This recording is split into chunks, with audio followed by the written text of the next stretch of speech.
Imagine sipping on a brew crafted with care and tradition, capturing the spirit of a bygone era. The 1950s were a golden age for brewing, with each local brewery offering something unique. Join us as we explore 20 forgotten beers from that remarkable decade, each one a testament to the craftsmanship and creativity of the time. Have to be rich to enjoy a beer as rich and smooth as Meisterbrau. It only tastes expensive.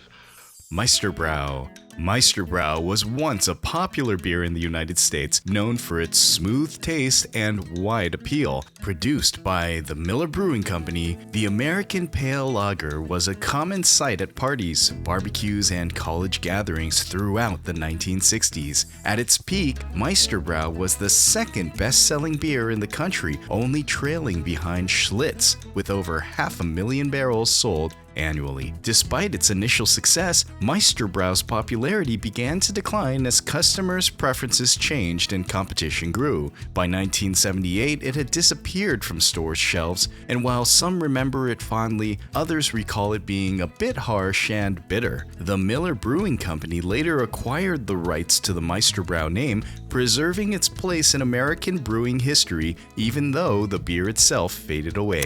It's a fantastic city, which probably has been observed before.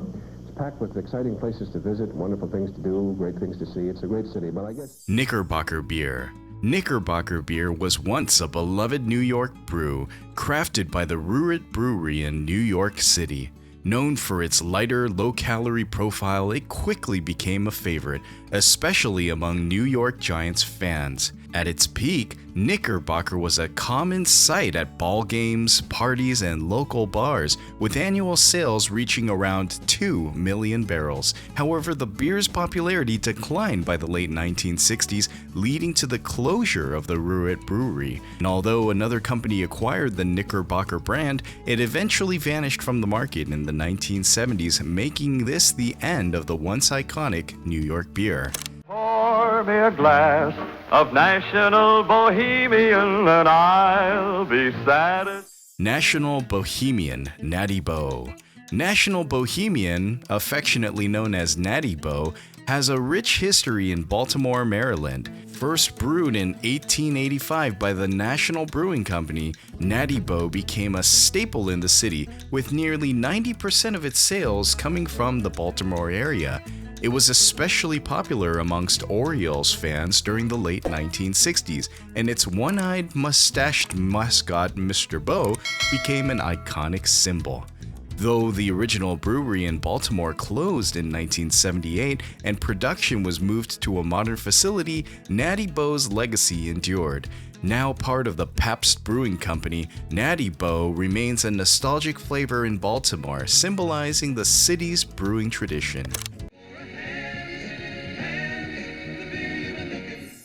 Ham's Beer. Ham's Beer, known for its tagline, "Born in the land of sky blue waters," has roots dating back to 1865 in Minnesota. This classic American beer became widely popular, especially after the Miller Brewing Company took over production, making it accessible across the United States.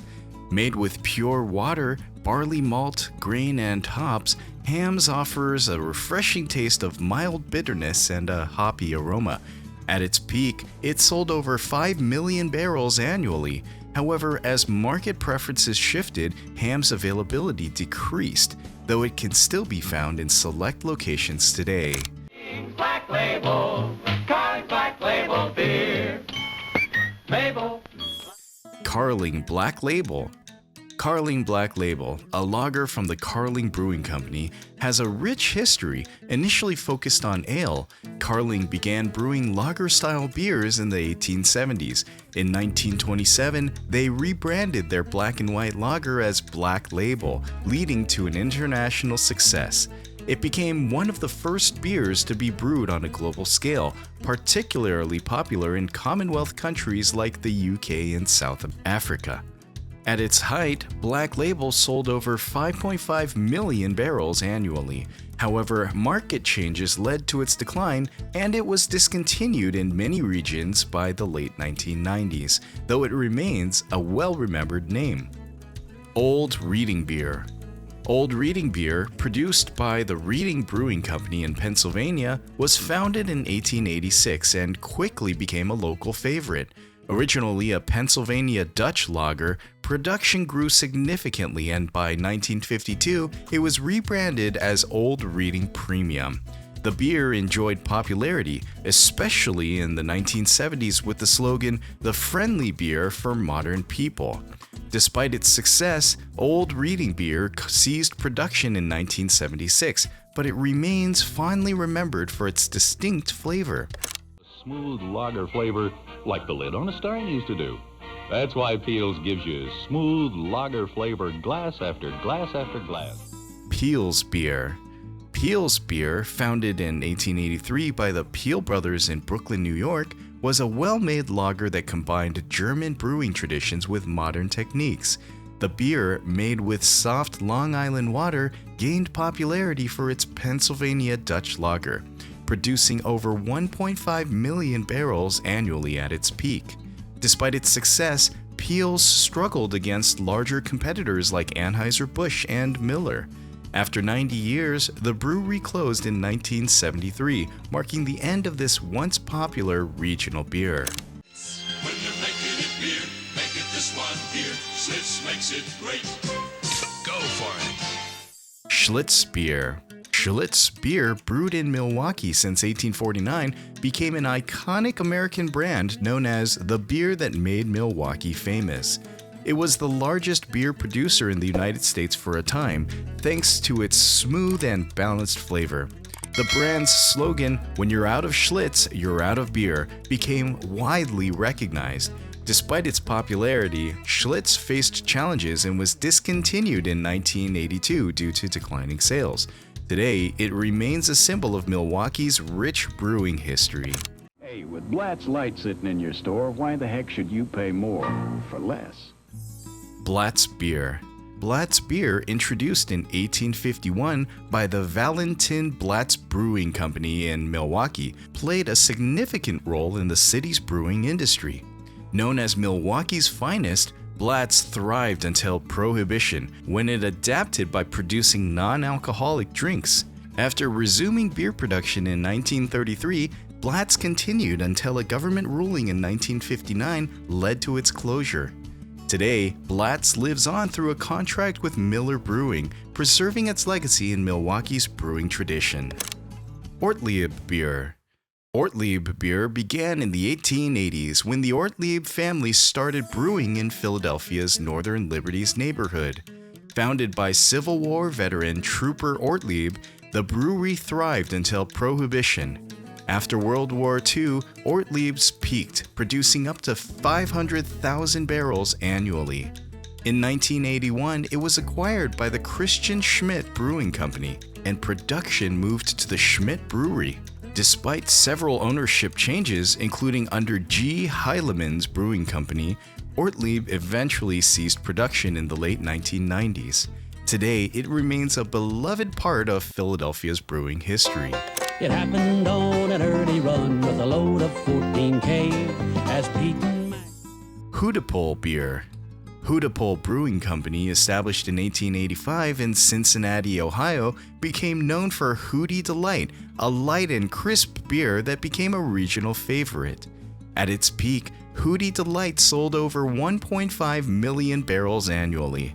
Another popular brew was Hootapole Amber Lager, known for its rich flavors. Though Hootie Delight was discontinued, it has since been reintroduced with a new design, reflecting its original appeal. Hootapole's legacy highlights the strong connection between local pride and beer culture. Berghoff Beer.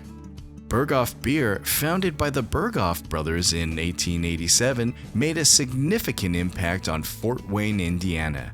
The brothers introduced Dortmunder beer, a popular light hop-forward style. By the early 1900s, Berghoff was selling around 2 million barrels annually. Notable beers included Berghoff Original Lager and Oak-Aged Beer, known for its balanced and rich flavors. Though the original brewery closed, Berghoff has returned with new offerings, continuing its legacy in Fort Wayne's brewing tradition. Glass cans keep the flavor just right. No deposit, no return. So compact and convenient. Jack's Beer. Jack's Beer, brewed by the Jackson Brewing Company in New Orleans, was a popular German-style Pilsner from 1890 to 1974. At its peak, it was the largest brewery in the southern United States, producing up to 1 million barrels annually. Despite strong regional success, competition from national brands led to financial difficulties. Jackson Brewery was eventually acquired by Pearl Brewing Company, and Jack's Beer continued until 1984 when Pabst Brewing Company took over, marking the end of its legacy. That's my beer. That's my beer. That's my beer. That's my beer. Narragansett Beer. Founded in 1890, Narragansett Beer became New England's top-selling beer, famously known as the official beer of the Red Sox. At its peak in 1965, it held a 65% market share in the region.